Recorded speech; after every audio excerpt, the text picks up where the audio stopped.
No, we're hoping that Chile may be fit, possibly the last game or two of the season, but that's a tight call. It's a similar story with Mason Mount. Maybe a little bit similar with Reece. I feel like Reece might be slightly behind that, so we're obviously chasing it a bit now.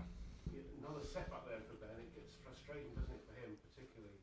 Yeah, and yeah, I feel for him and all the players that want to play and represent the club, and obviously we miss big players. You know, Reece and Mason and Chile, big England internationals, successful with the club, and I've not really had the benefit of them in this short period. Chile, I suppose, a little bit, but you know, Mason hasn't really contributed at his top level where he's been fully fit. So, but it is what it is.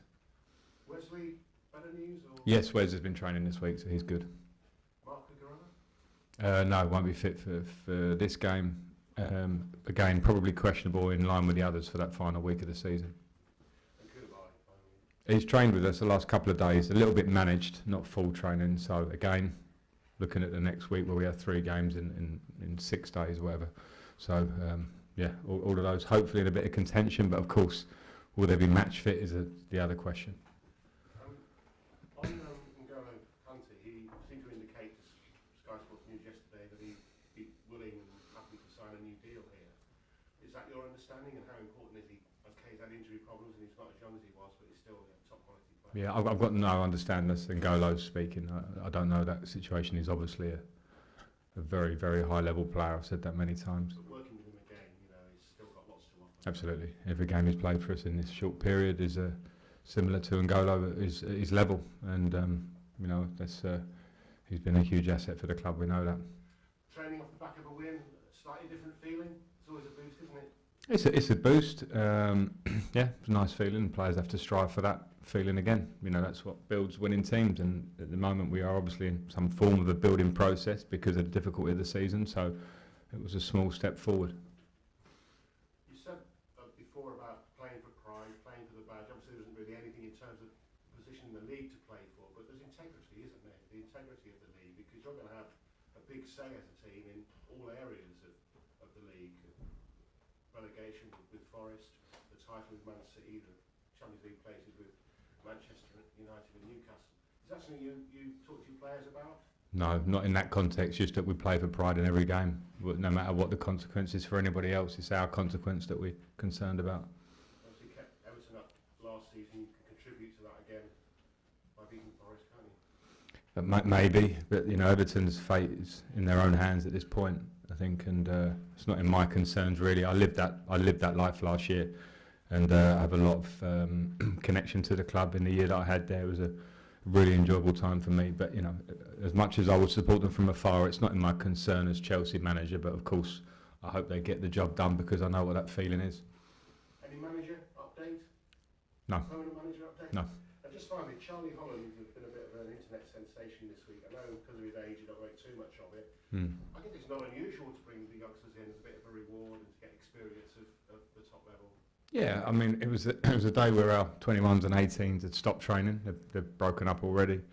Charlie's the captain of the under-14s, had a very successful season, and he came over and took part in the warm-up and the boxes, and then the internet did the rest and made it more of a story, you know. But it was it's nice, you know, to have a link to the academy. It's important for young players to have a feeling. If they do well, they can have small inputs. But with Charlie, that was a situation. So, you know, another day it may be another player that can come in and get that valuable experience in a small way. And we hope that obviously can invigorate the young players, knowing that those things are possible. Thank you, Jake. Premier League options. You said there was a change in the mood this week after the win. Is it as simple as that at this point? Win changes the mood. It's simple as that. I think in football it can be, but you also can't get carried away over win because you know, it can, as much as sometimes I can look at defeat and see positives, I can look at a win and see a lot of things we need to improve. So it's nice for that general feeling of confidence within the building, but you know, in terms of where we want to be, it's a small step. I said it after the game, so it's just nice, and it's something that has to be carried on with, and just by celebrating it all week is not going to be the answer. Another game comes in the Premier League with a team fighting for their Premier League lives, and we have to match that intensity and desire because those are the rules in the Premier League. Now you've had some time to reflect though on the win. Was there anything that you could pinpoint from the performance that maybe was missing before? Well, no, I think it's hard to directly compare performances. You know, I think a simple form of football is that when you take chances, you can win games, and then a lot of other stuff can be glossed over for good or for bad. So in this game, you know, we score from a set piece, which is something we haven't been doing enough this season. We also are clinical in the third goal, which kills off the game. And if you look at certain games we've played in my time, and I won't speak for before too much, but we have opportunities to be clinical at that end of the pitch. And if you can't do that, then it's very hard to get into the top half, top 8, top 6, top 4 if you don't have a real clinical edge at the top end of the pitch. And you can't conjure that up in a short period. It has to be developed, worked on, recruited, all those things. But we were more clinical. I thought the performance was good, but it's not exactly where we want to be. In this period, for me, it won't be a question of trying to take us to exactly where I want to be because the time isn't there. But it was a nice step.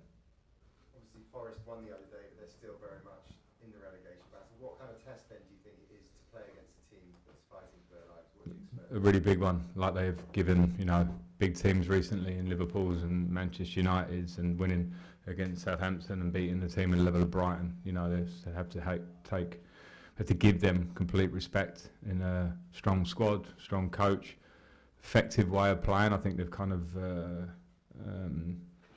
not changed, but they've evolved through the season in terms of their style, which is very effective. A lot of speed on the counter attack, very threatening in terms of set pieces and some of the more direct stuff, which is fair play because they're fighting for everything. And just lastly, home form hasn't really been as good as I'm sure you'd have wanted to be in the last few matches. Do you think, obviously the game is at home tomorrow, do you think that's starting to maybe weigh a little heavy around the players' necks playing at home? I think if form's not been great, and that's probably since I've been here and preceding that, that's very normal and human. That can build up some nervousness amongst players and fans. The only way through that is to dig in and try and do the right things. I've been there as a player many a time, and that's what the players have to do, simple as that, and then the crowd will go with them, and then with that you can become a bit of a force, but we're obviously striving for that. Last one in the broadcast section, Simon. Hey Frank, can you talk about Lewis Hall? Has he got a chance of starting given the injury issues? Yeah, Lewis has a chance. Tempted to put him on last week is the word I'll say, but I think with the nature of the game, I felt the sort of experience of Aspie in the game was more suitable at that point. I'll view this game on its merits as well, but I think in terms of Lewis, I've been really impressed with his training. He's a very good player, really talented player, and you know, I think if anything, there's one thing he needs to come out of himself that bit more, because he should really trust how good he is and feel at home with the group. I think he does feel that. And games I've watched from afar, I didn't get to work with Lewis before I was a bit younger, so I've been watching him from afar. I've been really impressed, and he hasn't dampened that at all, the opposite. So he's in the running for the last 4 games to be involved. Can you just clarify, because there's talk that he was called up for the under-20 World Cup squad, whether it's Chelsea's decision, his decision, how that sort of plays? It's my decision that he needs to stay with us for the 4 games. We've obviously got injuries at both our left backs who have been playing regularly this season, and that leaves us in a position where we want and need Lewis. And have you got anything the time with this tournament? Because Chelsea aren't the only ones that make this kind of decision. Yeah, I mean, Mystery. it feels a mystery to me. I'll be careful with it because I didn't really think about the tournament too much a month or so ago. You know what I mean? It's probably because I've come here and then all of a sudden the question is there of young players leaving at the most crucial part of the season, and you know, there you can see what it means for us with Lewis and Carney, and there will be other clubs in the league that, you know, players that are playing regularly that, you know, it's just it doesn't make sense in terms of clashing with the end of our season. But you know, that's all I know about it. But from our point of view, having the power of being able to keep our player is an important thing, and maybe that probably then jeopardises the World Cup itself, and that's maybe why they should look at it, because they will want the best players there, and from our point of view we need our best players in this moment. And then just final, how did Lewis take it? Like, is he sort of obviously quite happy? He takes most things the same, you know, quite straight faced. So I think he would have wanted to play for his country, and I'll be honoured to represent. So obviously that's a good thing. Maybe normal, but that's a good thing. But also he's come through this academy and will be desperate for opportunity, and I think that's what I sense from him. So I think he did it right on both sides. He would have been happy to go, but now he's happy to hopefully get some opportunity in these last games. Okay, we'll leave it there.